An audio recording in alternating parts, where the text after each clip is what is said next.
கலையாத கல்வியும் குறையாத வயதும் ஓர் கபடு வாராத நட்பும்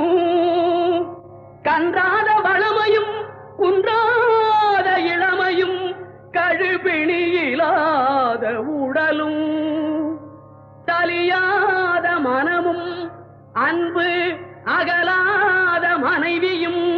தவறாத சந்தானமும் தாழாத கீர்த்தியும் மாறாத வார்த்தையும் தடைகள் வாராத கொடையும்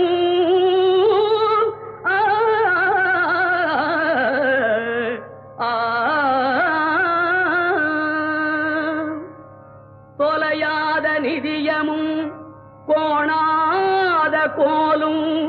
ஒரு துன்பமில்லாத வாழ்வும் குய்யனின் பாதத்தில் அன்பும்